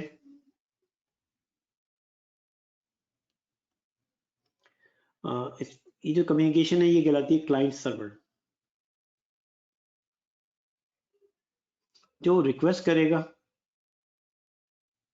वो क्लाइंट है, जो रिक्वेस्ट को फुलफिल करेगा वो सर्वर है। तो यहाँ पर ये जो है ये सर्वर है हमारा जो रिक्वेस्ट को फुलफिल करेगा, और ये जो है हमारा क्लाइंट है। अच्छा, ये छोटा सा नेटवर्क है, इसमें ये सोर्स होगा, ये डेस्टिनेशन होगा। सोर्स का एक आईपी एड्रेस होगा जो उसको आइडेंटिफाई करे, डेस्टिनेशन का भी एक आईपी एड्रेस होगा। अच्छा, सोर्स का एक अभी जो हम लोग डिफाइन किया एक प्रोग्राम नंबर होगा, पोर्ट नंबर, डेस्टिनेशन का भी एक पोर्ट नंबर, और इनका एक मैक एड्रेस होगा, सोर्स और ये डेस्टिनेशन। ठीक है, अब हम इसको देखते हैं और अब उसके बाद फिर हम एक्चुअली हेडर को देखेंगे।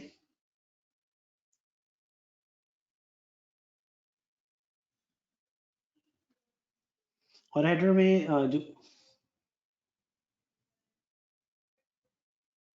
हाँ वो क्योंकि अभी हम लोग एप्लीकेशन में ही आए तो क्वेश्चन ये था कि एक डीएनएस सर्वर की बात हो रही है, इस सर्वर की बात हो रही है।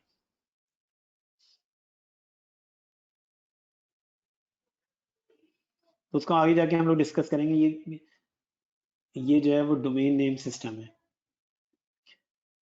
अच्छा, वजह ये होती है कि इसको हम लोग देख लें कि फर्ज करें हम अपने कंप्यूटर से ये लिखें www, ये हमारी डेस्टिनेशन है, पर हम ये लिखें। अब प्रॉब्लम ये होता है कि हमें तो डेस्टिनेशन का आईपी एड्रेस लिखना है। अब दुनिया भर में करोड़ों आईपी एड्रेस हैं, तो आप किस तरह आइडेंटिफाई करेंगे? तो फिर एक सर्वर बनाया गया कि आप उससे ये पूछेंगे कि जो cisco.com है इसका आईपी एड्रेस क्या हो, और इसको इसको कहते हैं नेम टू आईपी, क्योंकि हमें लोगों के नाम तो याद रहते हैं लेकिन उसका आईपी एड्रेस याद नहीं होता। तो फिर एक सर्वर बनाया गया जिसमें हर नाम का एक आईपी एड्रेस लिखा होगा, आप उससे जाके पूछेंगे, वो आपको बताएगा और वो उसके जरिए आप जो है वो कम्युनिकेट करेंगे। तो यहाँ वो भी प्रोसेस होगा, अभी हम देख लेते हैं सारे प्रोसेस जो हैं। तो इसको हम पहले तो हम देखेंगे यहाँ होगा क्या। अच्छा, आगे जाके ये जो लैब है, एग्जैक्ट स्ट्रक्चर हम लोग एक साइट को बता देंगे जहाँ पर ये सब लैब्स जो हैं वो अवेलेबल होंगी। तो आप सिर्फ एक काम करें फ्यूचर लैब में कि आप या तो साथ साथ करें हम लोगों के, या जब बाद में रिकॉर्डिंग देखें तो उसके साथ कर लें। तो अगर आप ये कर लेंगे और ये 18-20 लैब कर लेंगे तो आपको एक्सपर्टीज अच्छी खासी हो जाएगी, क्योंकि ये बेसिक कॉन्सेप्ट आपको एक्सप्लेन कर रहे हैं। तो यहाँ पर हम लोग जा रहे हैं इसको एक्चुअली, हम क्लाइंट पे जाएंगे, तो ये लैब अवेलेबल हो जाएगी। जब आप क्लाइंट पे जाएंगे तो आप यहाँ पर डेस्कटॉप पे क्लिक करेंगे, और डेस्कटॉप पे क्लिक करने के बाद यहाँ पर एक होगा वेब ब्राउजर्स पे क्लिक करेंगे, और यहाँ पर हम क्लिक करेंगे। अच्छा, अब आपको क्लाइंट से क्या चाहिए? एक्चुअली जब हम cisco.com पे जाते हैं तो हमें उसका होम पेज चाहिए। तो यहाँ पर भी हम इसको होम पे हम लिखेंगे www.osi.local, तो ये पेज आ गया। तो एक्चुअली क्लाइंट ने रिक्वेस्ट की उससे कि मुझे एक पेज चाहिए होम पेज osi.local से, और उसने पेज डाउनलोड कर लिया। अच्छा, अब हमें यहाँ जो देखना है, ये तो एक सिंपल प्रोसेस है, घर में भी आप देख लें, cisco.com पे टाइप करेंगे आप और वो पेज आ गया। लेकिन इसमें क्या कोई हेडर लगे थे या नहीं लगे थे? तो एज अ नेटवर्क इंजीनियर या एज अ नेटवर्क एडमिनिस्ट्रेटर हमें एक्चुअली हेडर देखने हैं कि उसमें क्या सोर्स डेस्टिनेशन लिखा था,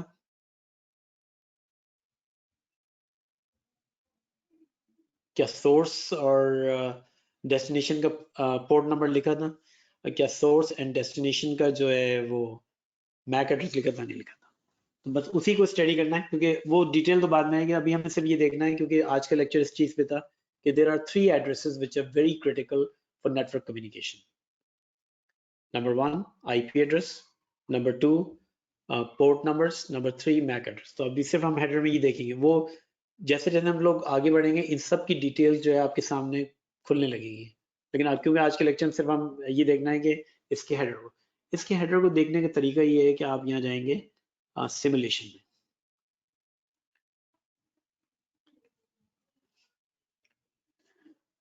और सिमुलेशन में जाके आप ये करेंगे कि यहाँ पर इसको करेंगे शो ऑल नन, ताकि सारे खत्म हो जाए। फिर यहाँ करेंगे एडिट फिल्टर्स, कि हमें जो देखना है वो क्या देखना है।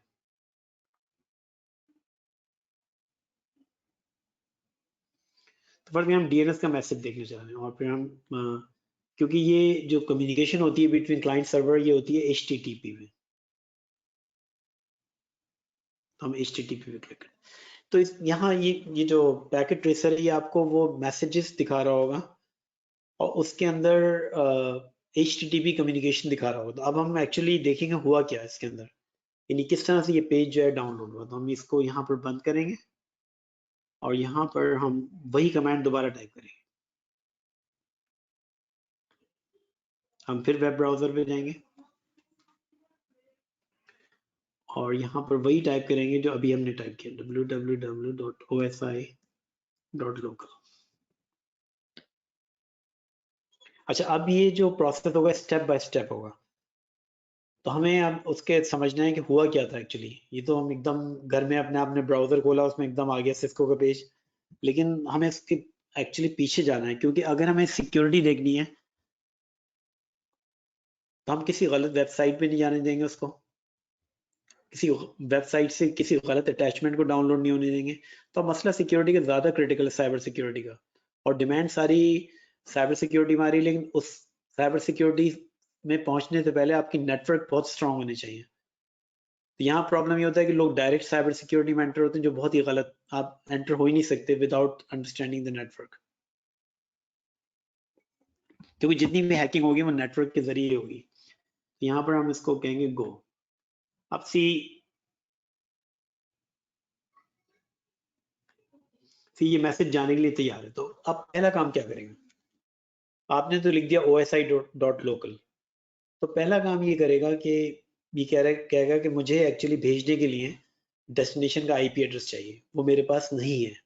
तो सबसे पहला काम ये करेगा कि क्योंकि ये जो वेब सर्वर है basically,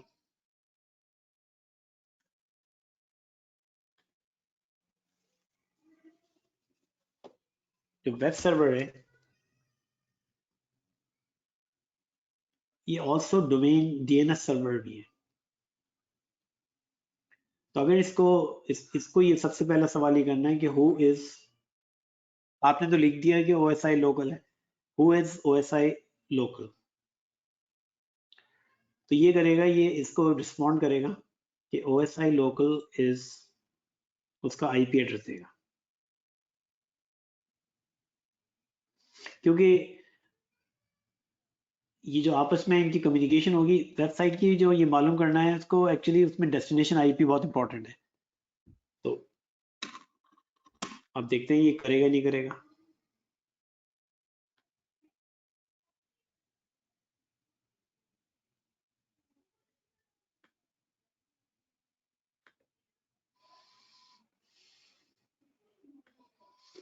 Okay, let's move the packet forward.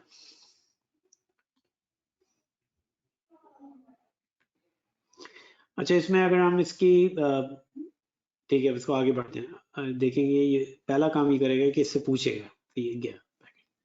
अब ये क्या पैकेट क्या पूछने गया है, इससे ये पूछने गया है कि क्योंकि ये इसका वेब सर्वर भी है और इसका डीएनएस सर्वर, इससे पूछने गया है कि ओएसआई लोकल का मुझे आईपी एड्रेस बताओ। और हम ये यहाँ पर अगर क्लिक करेंगे तो हमें ये नजर भी आएगा इसके हेडर में, हम यहाँ क्लिक कर रहे हैं।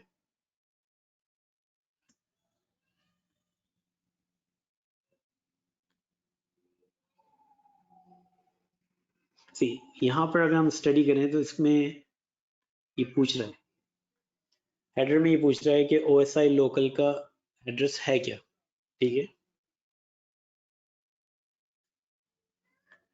अब ये रिस्पॉन्ड करेगा कि ये है इसका, इससे बता दिया। हम इसके जवाब में देख सकते हैं कि इसने इसका एड्रेस बताया है, ये नहीं बताया।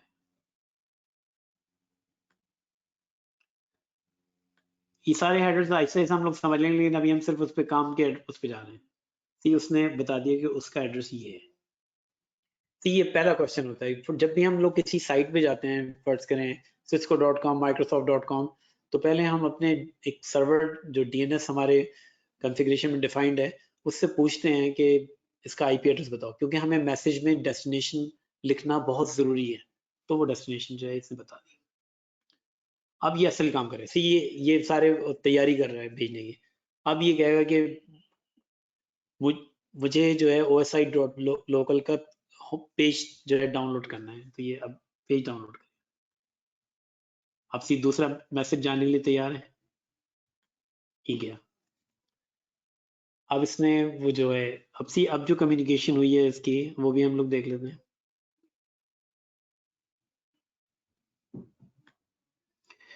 अच्छा, अब यहाँ पर हमें बहुत सारी चीजें नजर आएंगी, वो हम दिखाना चाह रहे हैं actually, जो आज के लेक्चर से रिलेटेड है। पहली चीज ये देखिए कि इसने अपना आईपी एड्रेस लिखा हुआ है, तो दिस इज सोर्स।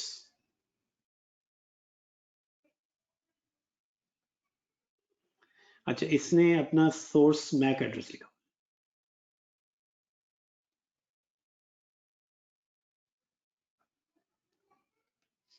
इसने डेस्टिनेशन मैक एड्रेस लिखा हुआ है।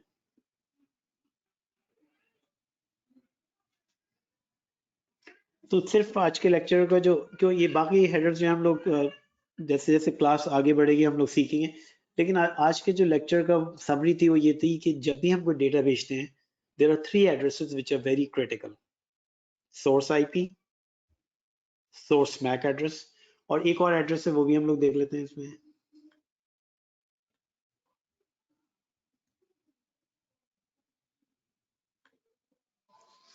इसी source program number and destination, तो ये जो है सोर्स पोर्ट,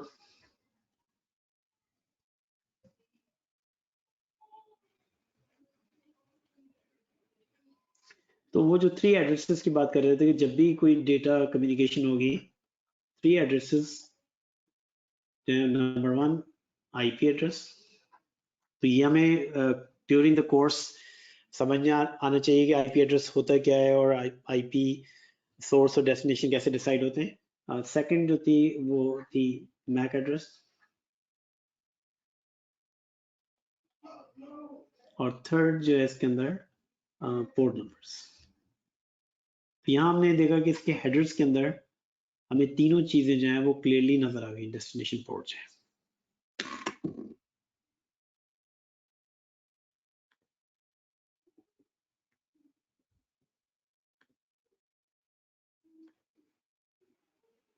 और यहाँ पर जो है वो इसके ऊपर जो प्रोटोकॉल चल रहा था वो ये था, हमारा डेटा जो है वो चल रहा है HTTP पे। तो ये HTTP क्लाइंट है। अच्छा, HTTP जो है वो एक फॉर्मेटिंग है जिसके जरिए वो जो वेब पेज डाउनलोड होता है, ये HTTP सर्वर। सी इसका पोर्ट नंबर जो है सर्वर का वो 80 है और इसका जो प्रोग्राम नंबर जो हमारे ब्राउजर के ऊपर खुला है वो 1026 है।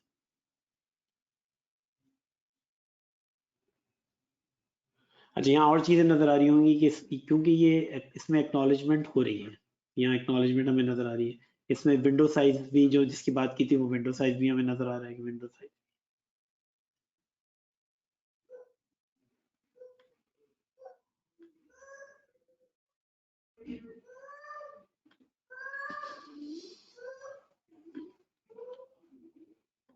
ओके, तो ये तो इसमें डेटा आ गया और ये डेटा आ गया, तो ये यहाँ पर ये क्लिक हो गया, डेटा आ गया। अच्छा, ये तो हम लोगों ने यहाँ सिमुलेटर दिखाया। अब एक्चुअली जो है वो नेक्स्ट वीक हम लोग लेके जाएंगे कि अगर आप नेटवर्क में हो तो, क्योंकि ये पैकेट ट्रेसर सिमुलेटर है एक तरह का, तो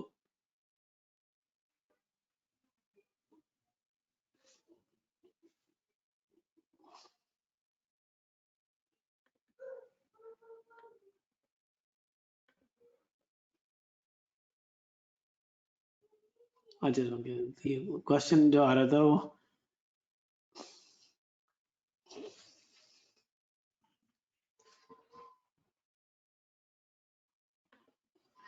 ये क्लियर नहीं हो रहा था इनको कि सोर्स पोर्ट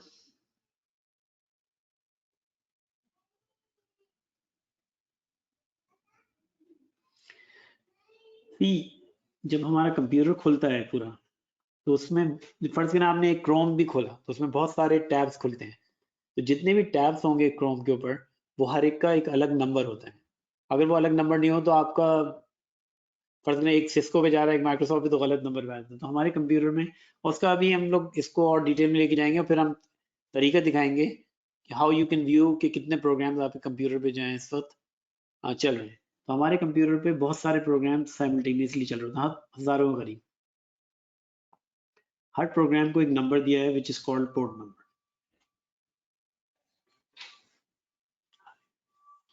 तो हर कंप्यूटर को एक नंबर दिया है पोर्ट नंबर।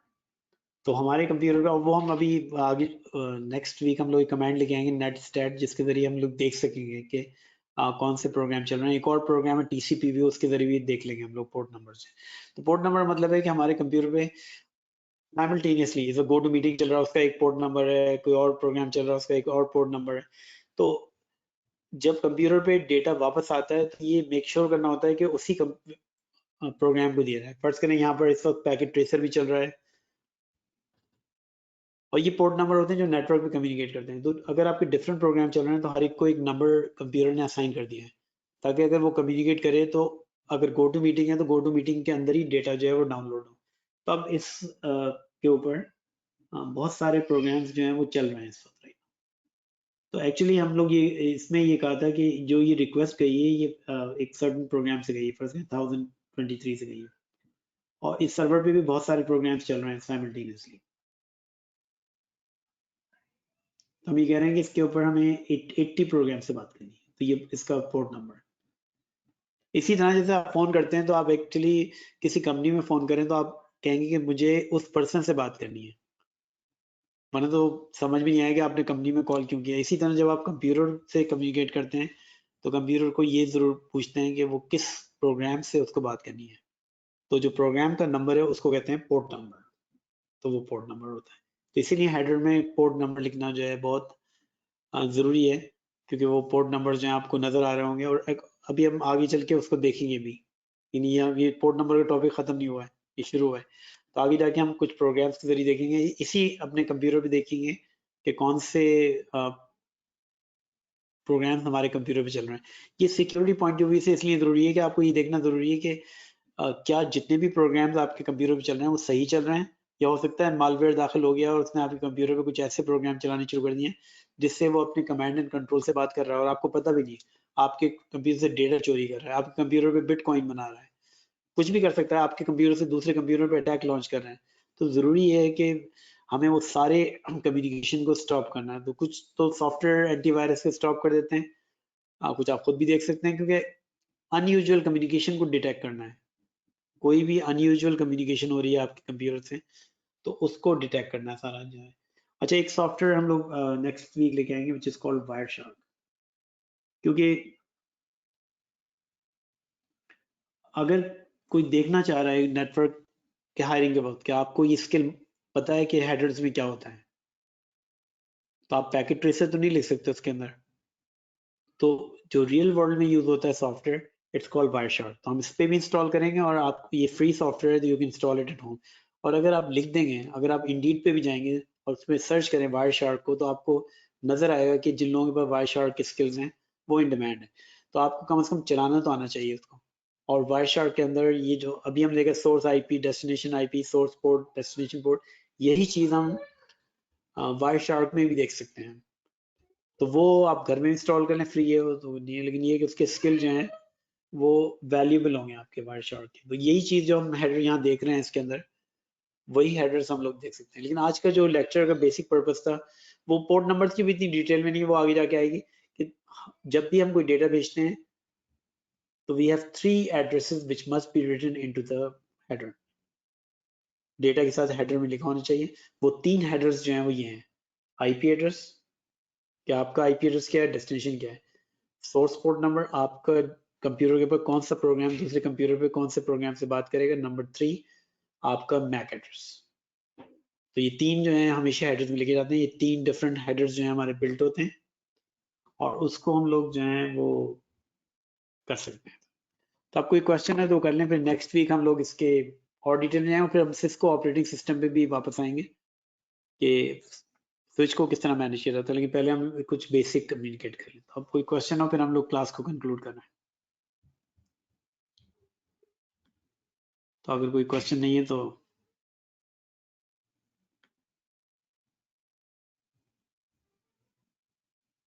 सर ये अस्सलाम वालेकुम सर, ये क्लास जो है सिर्फ संडेज को ही होगी ना? नहीं, एक्चुअली जो प्लान किया है वो अभी कि संडेज को दिसंबर में होगी, फिर आगे जाके हम लोग देखेंगे अगर ये कोर्स कुछ डिले हो रहा है तो हम लोग एक दिन और बढ़ा सकते हैं इसका। ठीक है। अभी तक जो टाइम पीरियड है वो संडेज को ही रह गया अभी। अच्छा सर, इसके अगर अलावा जरूरत पड़ी, अगर हमें अपनी वो देना है, क्या कहते हैं, मैंने सर्टिफिकेशन के लिए पेपर वगैरह देना है तो बुक वगैरह के लिए पढ़नी पड़ेगी? भाई कौन सा सर्टिफिकेट लेना है? सर CCNA का जो पेपर अगर मैंने देना है उसके लिए मुझे बुक हाँ। पढ़नी लाजमी है क्या? नहीं, उसमें ये जितने लेक्चर थे ये सारे देख लो और उसके बाद जो है वो सिस्को के कंटेंट पे चले जाओ। तो उसमें अगर कोई चीज क्लियर नहीं हो रही तो वो कंटेंट कर लो। फिर एग्जाम क्वेश्चन जो मिलते हैं